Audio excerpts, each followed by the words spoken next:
Hello, my friends. Welcome to Spiritual Conversation, honest and joyful explorations of ideas to help us align with our true spiritual purpose and live our best lives. I am your host, Jacqueline Claire, mermaid of the airwaves, here to take your hand and go on some deep dives together. And today, I am seizing the opportunity that is February, right? Chocolates, teddy bears, pink and red. Will you be my sweetheart? This is a month that has been commercially designated to celebrate love, particularly in its romantic aspects. And yes, it is commercial. Yes, you should feel no pressure, whatever your status, to observe this month however you choose. But I'm taking the opportunity to explore some interesting facets of generosity and love with you today. And I hope that if this resonates with you, that there's a bit in here that helps your love be deeper, more authentic, that your relationships with your partner, your children, your neighbors, your colleagues, your family, your close friends may have more of that power of the Holy Spirit, like more of that power of true love flowing through it, and that you as an individual has greater inner peace. So the first aspect, two aspects I want to talk about with you today, and the first is relatively quick, and then the second we're going to go do more of our deep mermaid dive into. The first on generosity, and to remember that there are two primary sides to the generosity coin. There is to give, which we'll talk a little bit more about in the part two of this, and there is to receive.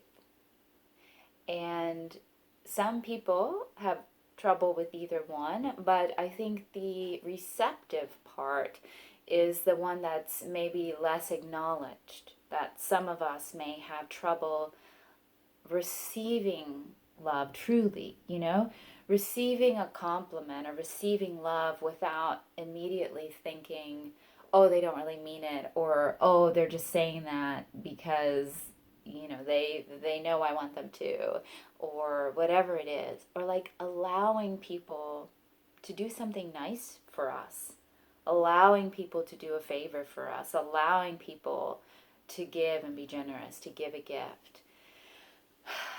For some of us, that's hard. And if you're one of those people where you like to be the giver and you don't like to seem needy or anything like that, maybe frame it for yourself that by receiving a gift of whatever it is, of attention, of a material good, of love, of support, by receiving that gift, you are actually giving a gift. You are allowing that other person the pleasure of giving to you. And I know some of you, and particularly in my experience, women, like this is one of the harder things. Probably men too. That's unfair of me. I shouldn't have said that. Rewind. We have different ways of expressing this. But that there is a bigness and there is a generosity in allowing someone to give you a gift, whatever that gift may be. So some of you breathe. I can feel your white knuckles already. You know what I mean? So that was one aspect I'd like to share with you, and I hope you take that to heart, And if unexpectedly somebody gives you a compliment, somebody shows you a kindness, there's an opportunity for someone to help you out, for someone to babysit your kids or co-sign on that apartment or whatever it is, that you consider letting them. Because it does feel good to give something to someone that makes their life brighter and better. Now, for part two, another really fascinating and I think underexplored aspect of generosity And in love in particular, and I don't mean just romantic love, I mean anywhere where there is affection, a genuine affection, which occurs in our friendships and our family relationships with our neighbors who we're building community with, and even sometimes professionally to some degree. Especially if you're like an artist like me, like, Luke Slott, Amanda Palmer, people who have patrons and that sort of thing, people who have people who support them out of just a freely given support, not a transactional exchange of goods and services rendered and that sort of thing. So let's just say you have someone in your life, someone in your family that is really lovely, really wonderful. Like, you genuinely appreciate this person in your life.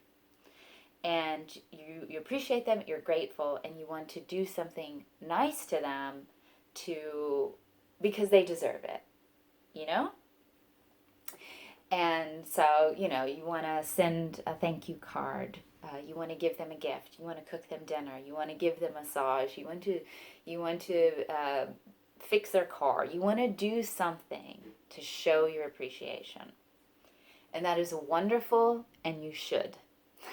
And in all things that we talk about, when we try to go underneath the surface, when we look at the spiritual and psychological elements, remember that what happens on the outside may not change. Okay? So you can give this thing, this dinner, this thank you card from a place of true love. Or you can give this gift from a place of fear. And it may look the same on the outside. Okay? So I'm not saying don't give good gifts and show your appreciation. Absolutely do. And I'm definitely not advocating to judge anyone else's motives ever for these things. I'm taking a deep spiritual dive with you to examine something. So you want to reciprocate, right? You want to show your appreciation to someone for being wonderful. Examine, because this is a human tendency and it has some really gnarly ego roots to it. If in showing your appreciation because they deserve it, the thank you card, the dinner, etc., if you are actually compelled to do that thing because you want to incentivize your loved one to continue to be wonderful, right? Like training a dog, like giving a dog a treat, which ultimately has an undercurrent of fear.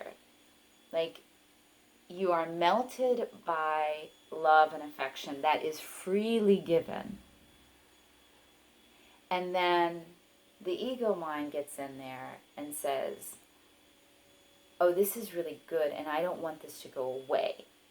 So I am going to reward my loved one for being wonderful so that they will keep being wonderful. So I'm going to cook the dinner, or I'm going to give a massage, or I'm going to send a thank you card, or I'm going to offer to run an errand for them to reward them, to keep them being wonderful. And I'm sure when I put it in those words, you can already hear this. You can already hear how there's something disingenuous about that. And again, on the surface, it may look the same. You can be very genuine and do that same thing, and it's great. Or you can be disingenuous, not even realizing it, doing that thing. And you're planting some seeds that are not good because it's coming from a place of fear. It is really ego, by the definition, edging God out. You're actually taking something that was freely given and starting to turn it into a dance of control. If I reward you for being wonderful to incentivize you to keep being wonderful, then that is me attempting to control you. And not out of a place of I don't know, weird, totalitarianism, it's actually from this very tender place of fear, right? It's not trusting the love or support that is freely given. So in this scenario, right, where we have you giving in order to keep their affection, their wonderfulness, to reward them so that they'll keep being good, you have two options. The ego has two options. Either your loved one stops being wonderful because unconsciously they pick up on these weird vibes, or your patron stops supporting you, or your neighbor stops, doing whatever you were appreciating them doing. So then that's a self-fulfilling thing, right? Your fear becomes vindicated that in fact, yes, you cannot trust love, right? That you self-actualized, or what is that? It's a self-fulfilling thing where you feared that something would stop, and then it did because of your own actions. So, and that's the ego's goal, right? It wants to keep us from connecting with God and connecting with other people at a really true level. So that's one possibility. The self-fulfilling prophecy, and the ego wins. Substitute whatever, devil, that like those ugly forces. Or said loved one continues to be wonderful. They continue to freely give. But because you have built in your construct that you are controlling this, you are incentivizing this, then you get to tell yourself the story that they are continuing to be wonderful because what you did worked. Not because they're operating from a free place of wanting to be who they are and give in the way they want to give, but because your system of reward is working, and so they are perpetuating the actions which you appreciate. So then you are blocking yourself from just receiving, because you have it in your mind that you are the cause of this, right? You are actually controlling this situation, which then creates a very exhausting loop. You have made yourself into the hamster on the wheel, because that means, and there's that fear again, that if what you're doing is working, and that's why this person continues to be wonderful, then you have to keep doing what you're doing to incentivize them, to keep them to be wonderful. So the ego has a double trap. It's got you seeking to control that other person and thinking that it's working. And then it also has you being a total slave to this whole situation, to that other person, and more so to the story that you're telling yourself. So then there can be no rest. There can be no ease, because you're on this hamster wheel. And in fact, it can lead to great resentment, because you're over here exhausting yourself, right? The hamster on the wheel, to incentivize, your neighbor, your patrons, your lover, whoever it is, your children even, to be wonderful. But it's coming from this place of fear and control, and you're just blocking an actual flow of love. So I wanted to share that mental construct to invite you to just take a deep breath. If there's this uncomfortable sense that some of this might be a little bit true for you. And I think just becoming aware of it, as in all things, is just a huge step. You don't necessarily need to do some massive amount of unpacking or anything like that. Just become aware that this is a human propensity. This is a possibility that, we think we're being loving and generous and kind, but sometimes we're really afraid, and we're seeking to control, and we're creating a trap for both parties. And just become aware. Take a deep breath. Acknowledge your humanness. And I think of Romans, if those of you familiar with the Bible, Romans 3 through 8, which is what I'm reading right now. And I think it's Paul talking to the Galatians, and it's this fairly like reiterated explanation about grace versus reward, and which is kind of the same thing we're talking about here, that we do not earn grace by works or by following the law. We want to do good works and we want to follow the law, just like I encourage you to be kind and wonderful, most particularly to the people who are kind and wonderful to you in your life. But that it is not through those things that we earn true love or that we earn God's grace. These things flow freely from pure hearts, and ultimately, as Abdul Baha said, true love, like let it be with a ray of the infinite love. Love is something that is not generated by us. It is something that flows through us from God. And it is coming from a pure place when we recognize that this is not solely about you and me. This is about us opening our hearts, receiving God's grace, and shining it back out to you. And remember that love is exceptionally vulnerable. And I'm not even talking about sharing your secrets and letting someone in and all that stuff. I just mean that very tender experience of being able to love someone without trying to control them. Being able to love and receive love without the fear of loss choking it to death. It's very vulnerable, or at least that's how it feels in our human physical bodies, and in this material reality where that ego force is such a strong presence. And that's why we try to control it, right? Because that feels less vulnerable. We get to put on our suit and we get to do this thing.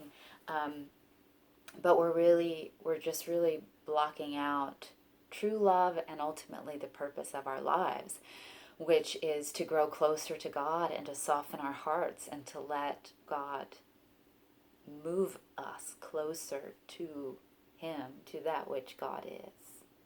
So this month, when you love, allow it to be. Let it be with a ray of the infinite love.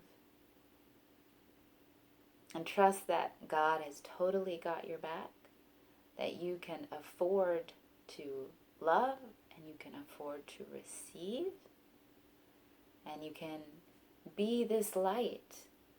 Whether you have a sweet heart or not, be this light to your family, to your friends, to your neighbors, to your community, to your co-workers, to the strangers that you pass.